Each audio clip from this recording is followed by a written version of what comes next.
perto da meia-noite, Paulo e Silas oravam e cantavam hinos a Deus, e os outros presos os escutavam. Deus pode abrir portas em meio ao sofrimento. A história de Paulo e Silas traz ensinamentos importantes para a nossa vida, principalmente para aqueles que têm enfrentado dificuldades e sofrimentos. Paulo e Silas tinham sido agredidos e presos porque estavam pregando o Evangelho. Mas por causa da atitude deles durante o sofrimento, Deus fez um milagre e os tirou daquela situação. Enquanto eles louvavam a Deus, as portas da prisão se abriram. Quando as coisas não estão dando certo, quando o sofrimento tem sido a marca principal da nossa vida, nossa atitude pode atrair o milagre de Deus. Aqueles homens não deixaram de louvar a Deus, mesmo passando por tribulação. A palavra diz que os outros presos ouviam as orações e os louvores que eles cantavam.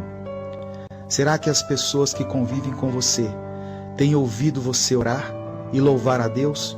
Ou têm escutado apenas você reclamar e amaldiçoar? Eles ouvem o seu clamor ou as suas queixas? Como cristãos, temos que ter uma linguagem de bênção e não de maldição. Enquanto eles cantavam, aconteceu um terremoto e as portas se abriram. Eles poderiam ter fugido, mas se eles tivessem ido, o carcereiro ia se matar, porque ia ser responsabilizado pela fuga. Paulo e Silas preferiram ficar por causa daquele homem. Deus abençoa aqueles que se sacrificam pelos outros e não pensam apenas em si mesmos. Eles usaram a tribulação para pregar a palavra e salvar vidas. Muitas pessoas, quando passam por lutas, deixam de fazer a obra de Deus. Tem líderes que foram provados e largaram tudo. Deixaram o ministério, abriram mão do seu chamado e pararam de testemunhar de Cristo para as pessoas. Não é isso que Deus quer. Eu sei que tem sido difícil para você, mas se você retroceder e abandonar tudo, vai ser pior ainda. A vontade de Deus é que você prossiga, mesmo em meio às lutas.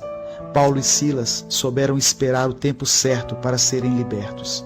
Eles não saíram depois do terremoto, mas esperaram até o dia seguinte.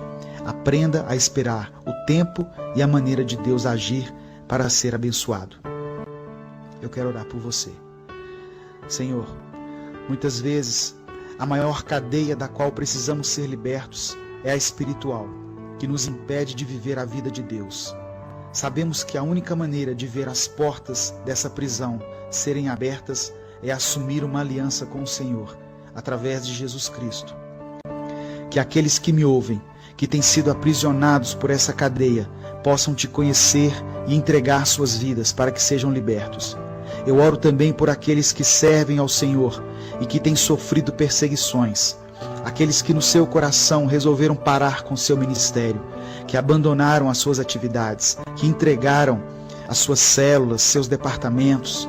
Sabemos que era exatamente isso que o diabo queria, mas que hoje o Senhor possa ministrar ao coração desse líder, para que ele se erga novamente e possa continuar te louvando, mesmo passando por lutas e provas.